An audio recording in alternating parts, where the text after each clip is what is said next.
Good morning students. आज हम पढ़ेंगे 10th क्लास बोर्ड मैथ के इम्पोर्टेंट क्वेश्चन। तो हमारा जो पहला सवाल है वो है, निम्न रेखिक समीकरण युग्म को आलेखी विधि से हल कीजिए जहां इनके द्वारा निरूपित रेखाएं y अक्ष को काटती हैं। तो ये दो समीकरण है, हमें इसका क्या खींचना है, ग्राफ खींचना है। तो कैसे खींचेंगे समझिए। यहाँ पर जो समीकरण, ये एक नाम दे दें, इसको दो नाम दे दें। समीकरण एक से 3x प्लस में 2y बराबर में है 12। सबसे पहले हम क्या करेंगे, इसकी ग्राफी बिंदु निकालेंगे। देखो हम क्या करेंगे, एक चर को एक तरफ रखते हैं, 2y का इधर पक्षांतरण कर देते हैं। अब देखो 3 का दोनों पक्षों में भाग देंगे, तो यहाँ पर x आ जाएगा, 4 3 12, इसमें भाग नहीं जा रहा, इसको ऐसे लिख देंगे। अब हमें इसकी सारणी बनानी है, ग्राफी बिंदु। तो हमें क्या करना है, अब इसमें y का मान रखेंगे। y का मान अपनी मर्जी से हमने 0 रखा तो पूरा 0 हो गया ये, तो इसका मान कितना आया, 4। अब y का मान 3 का गुणज रखना होगा। तो y का मान यदि हम 3 रखते हैं तो 4 माइनस 2/3 गुणा में 3, तो ये इससे कट जाएगा। 4 में से 2 गया तो 2 रह जाएगा, तो x का मान कितना आएगा, 2। तो हमने कितना मान रखा, 3। ऐसे y का मान अब कितने रखेंगे, 3 का गुणज यानी कि 6 रखते हैं तो 3 दूनी 6, 2 दूनी 4, 4 में से 4 गया तो 0। हमने कितना रखा, 6। तो कम से कम आपको 3 बिंदु ज्ञात करने हैं। तो ये हमारी ग्राफी बिंदु हो गई। ग्राफी बिंदु 4,0, 2,3, 0,6। ऐसे हमारा समीकरण नंबर 2। समीकरण नंबर 2 है 5x माइनस में 2y बराबर में 4। अब हमें क्या करना है, एक चर को एक तरफ रखेंगे, हम 2y का इधर पक्षांतर करते हैं, 4 को इधर लेके आते हैं, तो 5x माइनस में 4 बराबर में 2y। या हम ये कहें 2y बराबर में 5x माइनस 4। सब में 2 का भाग देंगे, तो 2 का भाग दिया तो y बराबर 5/2x माइनस में 2 का भाग दे दिया हमने। अब इसकी भी हम सारणी बना लेते हैं, ये x ये y। अब हमें x का मान रखना है, x का मान हमने 0 रखा तो ये पूरा 0 हो गया, तो इसका मान आया -2। अब x का मान हमें 2 का गुणज रखना है, तो 5/2 गुणा में 2 माइनस में 2, 2 से 2 कट जाएगा, 5 में से 2 गया तो 3। तो हमें क्या करना है भाई, देखो y का मान कितना आया, 3, तो y का मान आ जाएगा 3। हमने x का मान कितना रखा था, 2। ऐसे अब की बार क्या रखेंगे, हम 4 रखेंगे, तो 4 रखेंगे तो ये इसे कट जाएगा, 5 दूनी 10, 10 में से 2 गया तो 8। तो y का मान आया 8, x का मान हमने कितना रखा, 4। तो इस तरीके से हम ग्राफी बिंदु ज्ञात करेंगे। तो हम यहाँ पर लिखेंगे ग्राफी बिंदु, ग्राफी बिंदु 0, -2, 2,3 और 4,8। ये हमारी ग्राफी बिंदु आ गई। तो सबसे पहले हमें ग्राफी बिंदु याद करना है, उसके बाद हमें इसका ग्राफ खींचना है। अब इसका ग्राफ खींच देते हैं।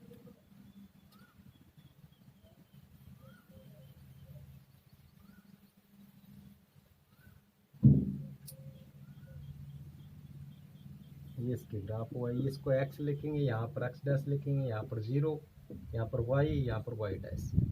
इधर पॉजिटिव मान, इधर नेगेटिव मान, ऊपर पॉजिटिव मान, नीचे नेगेटिव मान। यहाँ पर 1 सबसे पहले पैमाना मानेंगे, पैमाना x अक्ष और y अक्ष पर। तो x अक्ष पर 1 बड़ा खाना बराबर 1 इकाई, तो दोनों का हम ये कह दें, x अक्ष और y अक्ष का पैमाना क्या होगा, 1 बड़ा खाना बराबर 1 इकाई। तो यहाँ पर 1 आ जाएगा, 2 3 4 5 6 7 8, -1 -2 -3 -4 -5 -6, 1 2 3 4 5 6 7 8, -1 -2 -3 -4 -5। तो हमारा पहला ग्राफी बिंदु है 4,0, x अक्ष पर 4 चलिए 0, तो यहाँ पर आ जाएगा 4,0। इसके बाद है 2,3, तो 2,3, तो ये यहाँ पर आ जाएगा 2,3। इसके बाद है 0,6, तो 0,6 ये यहाँ पर आ जाएगा 0,6। अब इसको हम मिला देंगे, तो ऐसे ही हमारा ग्राफ हो जाएगा। इसको आगे बढ़ा देंगे। अब इसमें देखिए 0,-2, तो 0,-2 ये यहाँ पर आ गया। इसके बाद है 2,3, ये है ही यहाँ पर। इसके बाद है 4,8, तो 4,8 ये ऊपर आ जाएगा। अब इसको मिला देते हैं।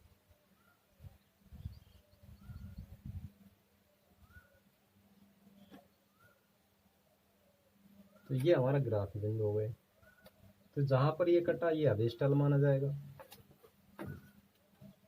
तो हमारा अदिश तल तो क्या होगा, अदिश तल x बराबर 2, y बराबर 3। अब देखो सवाल में लिखा हुआ है y अक्ष को काटने वाले बिंदु की निर्देशांक भी लिखिए। हम इसको नाम दे दें a, b और c। तो y अक्ष को काटने वाले बिंदु के निर्देशांक, तो इसको a नाम दिया 0,6 व b नाम दिया 0,-2। तो इस तरीके से हम पूरा सवाल करेंगे। अब अगला सवाल देखिए, कीजिए। इसमें 1 नंबर 2 नंबर है sine theta -2 sine cube theta बटे में 2 cos cube theta minus cos theta बराबर टेन थीटा। तो हम ये पहला सवाल ही देखते हैं। तो यहाँ पर है साइन थीटा माइनस में 2 साइन क्यूब थीटा बटे में 2 कोस क्यूब थीटा माइनस में कोस थीटा बराबर हमें सिद्ध करना है टेन थीटा। हम इसको LHS मान लेते हैं, इसको RHS। LHS के बराबर हमें RHS सिद्ध करना है। तो LHS बराबर sine theta -2 sine cube theta बटे में 2 कोस क्यूब थीटा माइनस में कोस थीटा।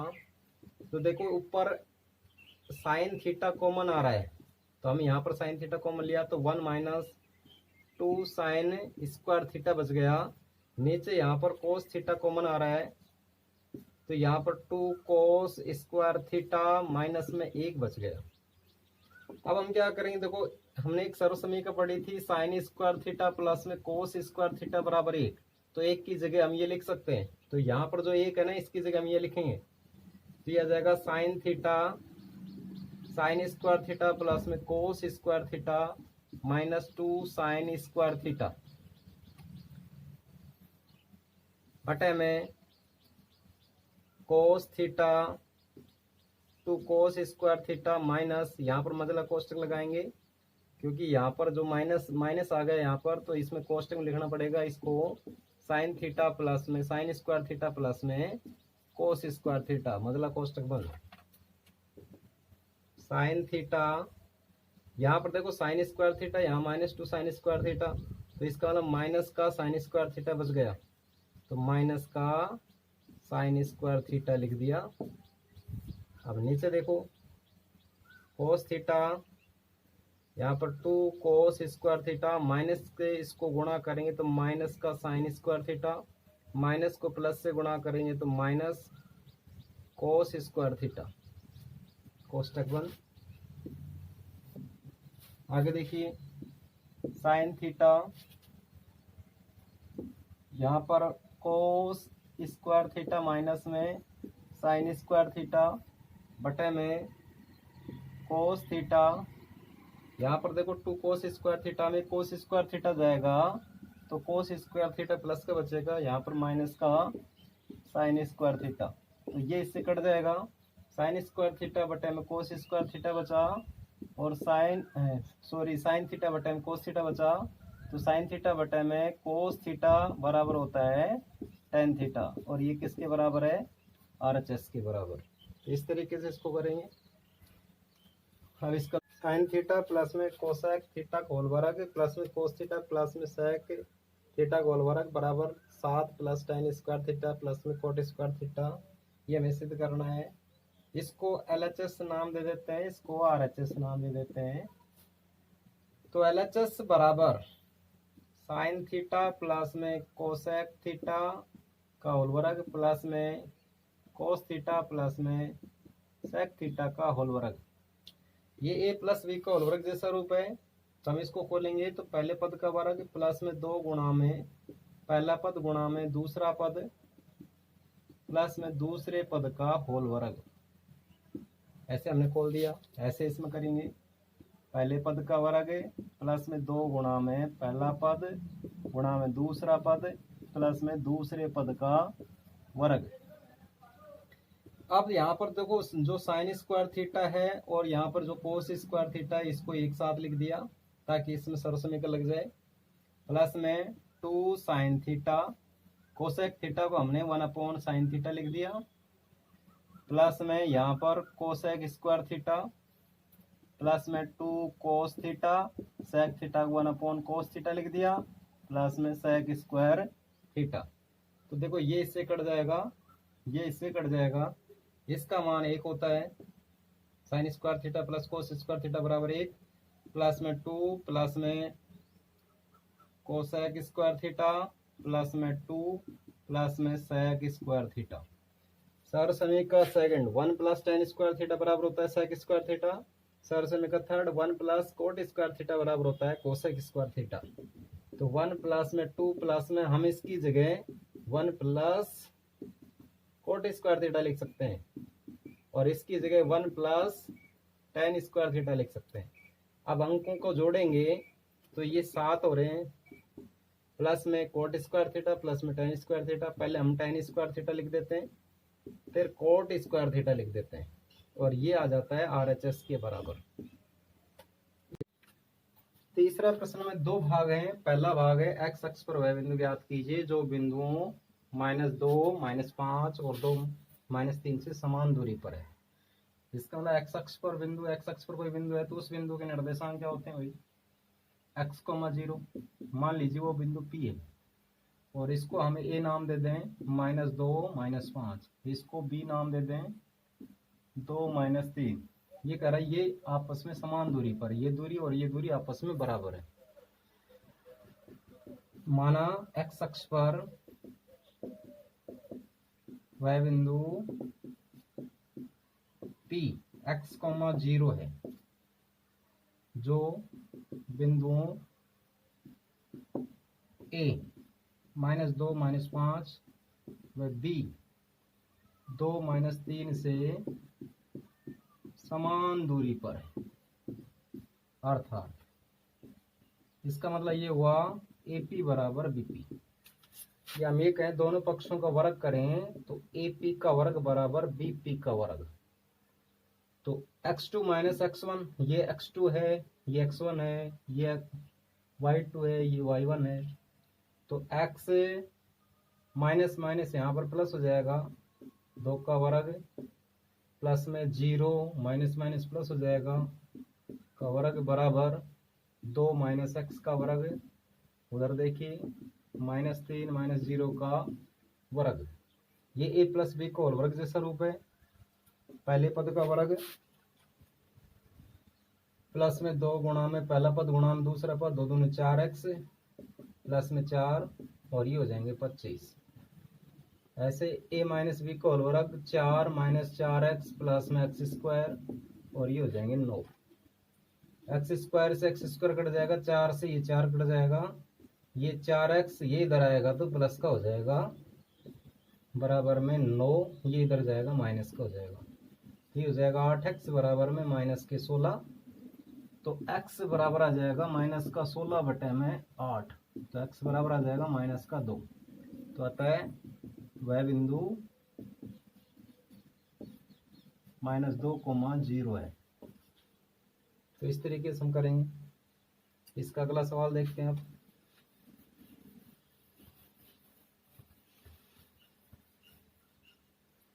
वह अनुपात ज्ञात कीजिए जबकि बिंदु -3P, ये कह रहा है 2 बिंदु है -5 -4 और दूसरा बिंदु है -2 3। इसको A नाम दे दिया, इसको B नाम दे दिया। एक बिंदु है C -3p। ये इसको किस अनुपात में विभाजित करेगा? सबसे पहले हम अनुपात मान लेते हैं कि अनुपात 1। अब लिखते हैं इसको, माना बिंदु C -3p बिंदुओं A -5 -4 व B -2 3 को मिलाने वाले रेखाखंड को बिंदु मिलाने वाले रेखाखंड AB को के अनुपात 1 के अनुपात में अंतः विभाजित करता है। अतः बिंदु C के निर्देशांक हम कैसे निकालेंगे? तो x बराबर m1x2 प्लस m2x1 बटे में m1 प्लस में m2। तो यहाँ पर x का मान है -3, तो -3 बराबर m1 का मान है k गुणा में x2 का मान है -2 प्लस में m2 का मान है 1, x1 का मान -5 बटे में k प्लस 1। सोल्व करते हैं। -3 बराबर k को -2 से गुणा करेंगे -2k, 5 को +1 से गुणा करेंगे -5 बटे में k प्लस 1। इसके बटे में 1 कर देंगे, इसका वज्र गुणा करेंगे। तो वज्र गुणा करेंगे तो -2k -5 को 1 से गुणा करेंगे तो यही आएगा, बराबर में इसको इससे गुणा करेंगे तो -3 के -3 को +1 से गुणा करेंगे -3 के इधर लेके आएंगे तो ये +3 के हो जाएगा, ये -5 इधर जाएगा तो प्लस का हो जाएगा।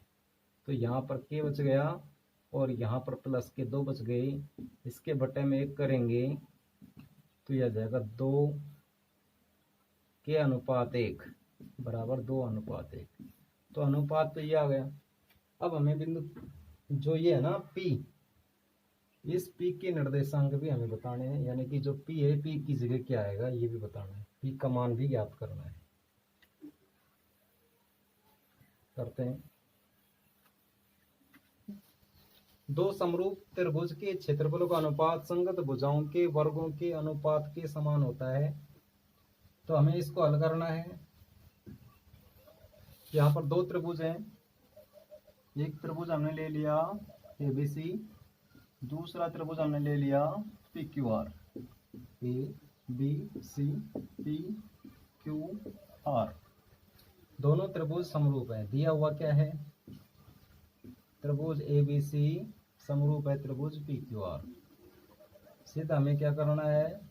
समरूप त्रिभुजों के क्षेत्रफलों का अनुपात संगत भुजाओं के अनुपात का वर्ग।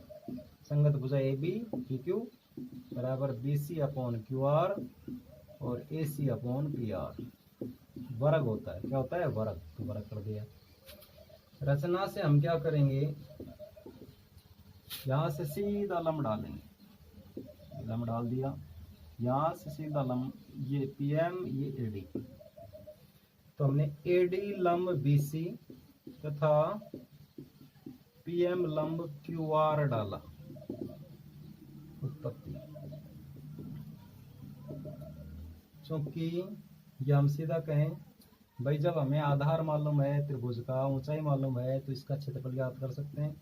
त्रिभुज ABC का क्षेत्रफल बराबर 1/2 आधार गुणा में ऊंचाई आधार BC गुणा में ऊंचाई AD, तथा अगर हम इसका क्षेत्रफल निकालें त्रिभुज PQR का 1/2 आधार QR गुणा में ऊंचाई PM। इसको 1 नाम दे दें, इसको 2 नाम दे दें, 1 में 2 का भाग दें, तो 1 में हम 2 का भाग दे दें तो ये इससे कट जाएगा।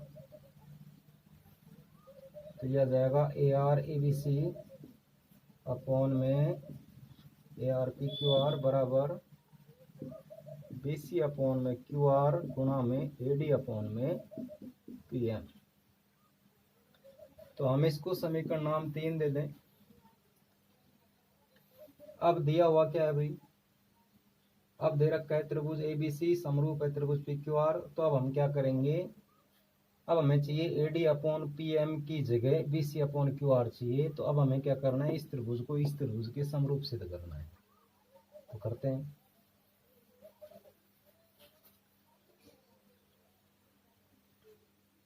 अब दिया हुआ है त्रिभुज ए बी सी समरूप है त्रिभुज पी क्यू आर, ये दिया है।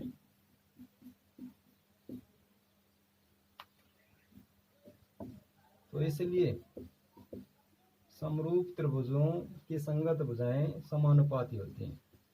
तो ए बी अपॉन में पी क्यू बराबर बी सी अपॉन में क्यू आर बराबर ए सी अपॉन में पी आर।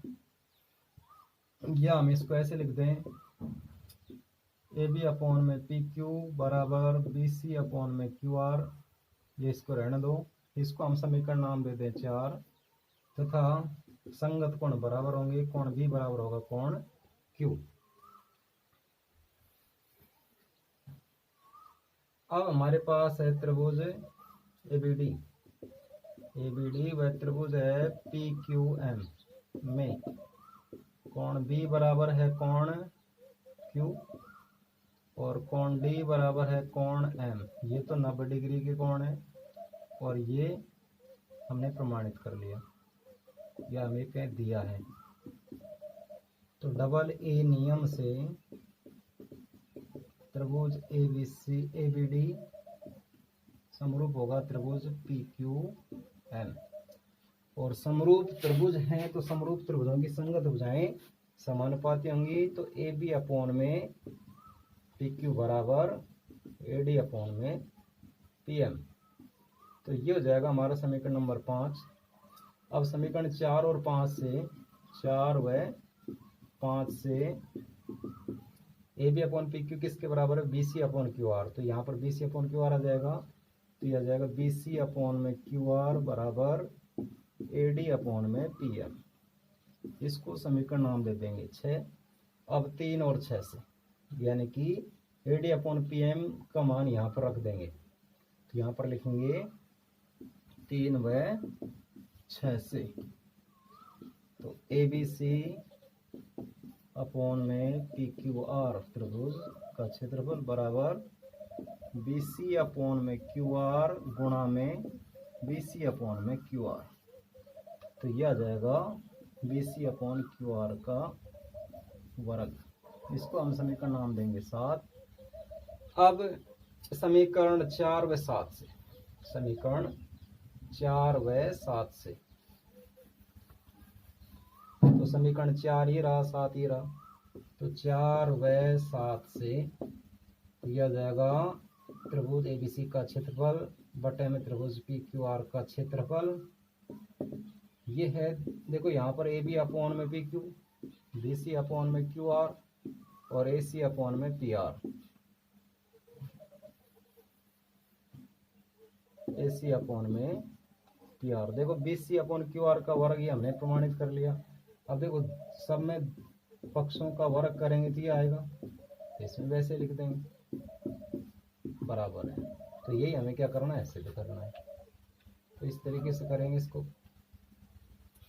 अगला सवाल देखिए, निम्न सारणी किसी अस्पताल में भर्ती रोगियों की आयु दर्शाती है। हमें इसमें माध्य ज्ञात करना है। तो माध्य आयु ज्ञात करनी है हमें। तो ये है 5 से 15, 15 से 25, 25 से 35, 35 से 45, 45 से 55, 55 से 65। ये इस परिवारों की संख्या है। और माध्य भी हमें कल्पित माध्य विधि से ज्ञात करना है। कल्पित माध्य विधि से माध्य ज्ञात कीजिए। तो हमें सबसे पहले x ज्ञात करना है, मध्यमान ज्ञात करना है। तो 5 और 15 मध्यमान कैसे निकलेगा, दोनों को जोड़िए, 2 का भाग दीजिए। 5 और 15 कितने हुए, 20। 20 में 2 का भाग देंगे 10। यह वैसे 20 में पता चल रहा है। 15 और 25 के बीच में 20 आ रहा है। 25 और 35 के बीच में 30 आ रहा है। 35 45 के बीच में 40, 45 55 के बीच में 50, 55 65 के बीच में 60। अब हमें क्या याद करना है, देखो हमें कल्पित से माध्य ज्ञात करना है। और माध्य ज्ञात करने का सूत्र है ए प्लस सिग्मा एफ डी बटे में सिग्मा एफ। तो इसका मतलब हमें डी ज्ञात करना है, और डी ज्ञात करने के लिए पहले हमें ए ज्ञात करना है। ए एक्स में से लिया जाएगा कल्पित माध्य, माना ए बराबर, यहाँ पर हम 30 ले लेते हैं बीच का, तो यहाँ पर डी निकलेगा, डी बराबर होता है एक्स माइनस ए। तो x यहाँ पर 10 है, 10 minus 30, 20 minus 30, 30 minus 30, 40 minus 30, 50 minus 30, 60 minus 30। तो यह आ जाएगा माइनस के 20, माइनस के 10, माइनस के 0 आ जाएगा। ये 30 में से 30 गया तो ये 10 प्लस का, ये 20 प्लस का, ये 30 प्लस का। अब हमें क्या याद करना है, एफ डी। एफ को डी से गुणा करेंगे, ये एफ है। 6 को 2 से गुणा करेंगे, 6 दूनी 12, 120। 11 को इससे गुणा करेंगे माइनस के 110, 21 को 0 से गुणा करेंगे 0, 23 को 10 से गुणा करेंगे तो 230, 14 को 14 दूनी 28, 280, 5 को 30 से गुणा करेंगे 5 3 15। अब ये आ जाएगा सिग्मा एफ डी। यहाँ पर देखो माइनस के कितने आ गए भाई, माइनस के हो गए 230 और प्लस के हो गए 5 3 15, 150 हो गए। और ये आ जाएंगे 0 0 0, 8 3 11, 11 और 5 16, और यहाँ पर 2 2 4 1 5 1 असल 6। तो 660 में हमें 230 घटाने हैं, तो 0 3 4, 430 आ जाएगा। और सिग्मा एफ का मान आएगा यहाँ पर 11, 11 6 17, 17 और 21 18, 38, 38 51, 51 और 19। दोबारा देखें, 17 18, 38, 38 51 70। तो यहाँ पर मान रखिए, एक का मान आ रहा है यहाँ पर 30, प्लस में सिग्मा एफ डी का मान आया 430 बटे में सिग्मा एफ का मान आया 70। तो 30 प्लस में 0 से 0 कट जाएगा, 7 का भाग देंगे, 7 6 42, बच गया 1.7 एकम 7, बच गया 3, 7 चौक 28, लगभग इतने आ जाएंगे। अब इसमें जोड़ेंगे तो यह आ जाएगा 36.14, यह आ जाएगी आयु, जो वर्ष 36.14 वर्ष, इसकी माध्य आयु आ जाएगी। तो इस तरीके से हमें सवाल को करेंगे। आज के लिए इतना ही, धन्यवाद।